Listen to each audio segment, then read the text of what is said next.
So, hi, this is me again. Well, I guess you made it to this series, which is basically, I guess we can call it how to get how to make your competition irrelevant. We can also call it what you need to know as an executive to survive and live your life. We can call it lots of things. We can call it the second business you never knew you had, which is marketing. If you're not as good in marketing as you are delivering your service or making your service or your product, whatever it is you do, let me tell you something, you'll have a difficult time. By difficult time, what I mean is you won't make the money you could possibly make, not even by a long shot, and you will be grinding. You'll be getting frustrated. You will be getting a few more gray hairs than you should be getting. You will be spending less time with your family, and that's what it is all about. Let me tell you something, this is what it is all about if we do not take the responsibility to learn marketing the way it's supposed to be done, as well as all the other small things which an executive should know. There is so tremendously much misinformation on management. It is unbelievable. There's so much misinformation on marketing. It is unbelievable. I constantly talk to business owners who tell me, this marketing wouldn't work for me because I'm in an elegant business. Just the other day, the son of a restaurant owner told me that. The father was all for the little marketing things which I offered him to do. In fact, he's somewhat a friend, not a friend, but somebody I know. And I was willing to help him out with his restaurant, actually offer him a part of my marketing service, totally for free. And the father was all for it, maybe because it's free, it doesn't really matter, but one way or the other way, and then turns me over to his son, and his son goes, oh, this wouldn't work for us because we're an elegant, fine dining restaurant. I had to laugh. Unbelievable. On top of it, I was probably running some of the most first-class fine dining establishments in the world. And now being in marketing, and he tells me it wouldn't work. However, other people tell me that, be it a business manufacturing guy, be it a dentist, be it a whatever, this wouldn't work for us because, and yet while they say so, they're struggling, they're having a hard time. Oh my God, why would they do that? In any case, that's what this series is all about, all right? Let me tell you something, look forward to it like there is no tomorrow, really. Go ahead, take a pen, write, do things, but do not, while you write and take notes, do not miss what I'm saying. On top of it, obviously, you can listen to it over and over again. But get in the basic, gesture of the whole thing and realize what this is all about. This is about attracting so many new prospects, not necessarily clients here. The prospect and the clients are two different things. It's about attracting so many new prospects who inquire about your service, who have some interest about your service, that even if your closing ratio stays the same, that you are going to make a lot of more money because of so many more people coming in, and everything will start flowing into place. All right, let's get started here. Let's get started with one particular area on how your organization is organized. And this is very different, different countries, literally. We do business and consulting in I think 4 countries, maybe even 4 continents, since we do a little bit in Europe, not too much, lots of it in the United States, a fair amount in Asia, in Taiwan and in India. And then, of course, we have the United States. So I think we have, several countries and several continents covered. And even though there are differences, there are huge similarities, and the truth is it's always working the same way, and some of the mistakes are made everywhere. Some countries and some areas make some mistakes more than others, but the truth is almost all of them make them. The one I'm going to explain now in terms of organization is extremely violated in countries like India. It is violated in the United States as well. Keep in mind, even in the United States, this country with this phenomenal business sense and whatever it is, 17 or some out of 21 businesses go broke within the first 2 to 4 years. Okay, we're talking a 90% going broke within 2 to 3 to 4 years. Period. So how could how good could they be with a business sense? Not too good, let me tell you this. By the way, I'm in business 20 years now, all right? So just so that we get a feeling here of the whole thing. So let me talk to you about an organization problem first when it comes to running your organization, which almost all businesses have, from a dentist to a manufacturer, and more so in India than in most other countries. Here we go. You have a salesperson. In fact, let me start writing this down a little bit, okay? You have a salesperson or a sales team, so let's just say a salesperson. Okay? Salesperson. That salesperson, in almost all cases, unfortunately, is also the marketing person. Okay?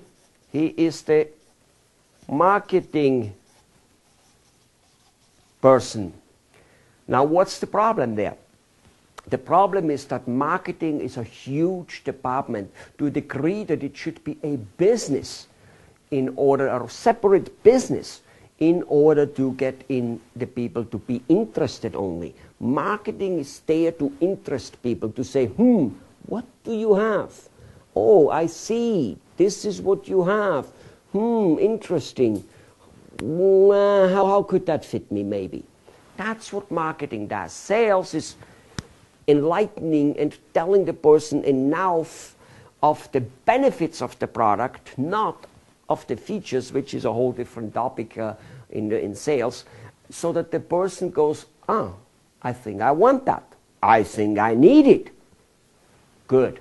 So, a marketing person who is also doing sales will always neglect the marketing, because obviously marketing looks to him like a bunch of legwork. It's soliciting, it's making cold calls, it's doing all this work which is, maybe door knocking, whatever it is, whichever word, letter writing. And he's not very inventive in letter writing, so he keeps writing the same old letter, which starts usually off with, hi, my name is Helmut Flasch, salesperson at the esteemed and renowned company XYZ, and our worldwide recognized products from our ethical company coming out are so wonderful and great, and we are striving to be the best with the best customer service and the best people in the field of 50 years of experience in our field, and combined 600 years of experience, blah, blah, blah, blah, blah. All the stuff for all purpose. Nobody out there who wants to buy your product or service has any interest in it at all. But that again is a whole different topic. The point is that your salesperson, who is also a marketing person, will be getting his money signing a contract. So he will be grinding the few people he has in the pipeline. The few people he thinks he can sell, he will grind them. In fact, he will be going towards reselling the existing clients, which depends on your product or service, is usually the case, that you want to have repeat clients. Not always, but in most industries, in many at least. And if that's the case, your salesperson who is supposed to do marketing will not market very much, 5-10% of his time maybe. The other 80-90% of his time, 95% of his time, he will be grinding out the sales. And he will think he's a sales/marketing person. As I said, in India, most salespeople get the definition and the title of marketing executive. Apparently that sounds more elegant than salesperson, because a salesperson by definition in most people's eyes is a bad thing, pushing something down the throat. And let me tell you this, number one, it isn't. Because if somebody needs a service, he needs a person to give it to him, to explain it to him, and to get it to him. And yes, sometimes to push that person a little bit so that he does do the service which will help him. Because people stay away from stuff which help them. They're gun shy, all kinds of things, so they need to have a little push. However, something even more important about this whole subject of sales. The only time and the reason salespeople feel that this is something about pushing something down the throat is because they do not have enough products. Enough inquiries, enough prospects. And thus they cannibalize the few people they have. That's what you get when you have a salesperson and a marketing person, the same person. You, I am telling you, are forfeiting most of your marketing. It doesn't work to have, let's say, you say, okay, then I hire 2 people. So they both do sales and marketing. That equals out to the same, than 1 marketing, 1 sale. It doesn't work that way, because at any given time, your salesperson will be reluctant to do marketing and will work towards, so to say, sales, because that's where he makes the money. Sales is the tedious, they're constantly getting rejected. At least the people he tries to sell, he's already somehow in communication with them, and the rejection isn't so huge anymore. In marketing at the beginning, especially if it is one person doing it, there's a tremendous amount of rejection. So that's number 1. Number 2, who said that it is a 1 salesperson for 1 marketing person? Who said that? We're going to get into the marketing area quite a bit, and you will realize how much there's to do and what type of knowledge it requires. Okay? Very different knowledge than selling, even though there's some similarity, obviously. Let's go on here. There's more devastating news. Most people, and again, some countries more than others, and not just on the last 2 in India, and over the last 15 years since I've consulted in India, I noticed it's more down there than in America, but America has the same problem actually, to a degree. The person is now also doing customer service.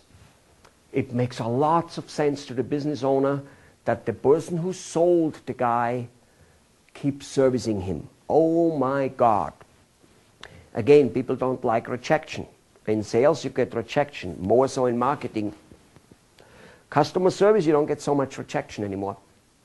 So your person who's doing sales and marketing will be working on customer service a lot. He'll be eating it up. On top of it, there is this ethical belief, and it's right, it's correct, that the customer is gotten and he must be serviced good. Of course he must be. And the customer, as you probably well know, have you ever noticed a customer who has like a couple more things to complain and to kind of just ask lots of questions than he could and should? Yeah, they do that. They tend to do that. And that's fine. We still should service them. But it shouldn't be at the cost of doing sales and marketing, because that's where he will spend his time, sales and marketing. Unbelievably lots of time. Marketing will almost fall away.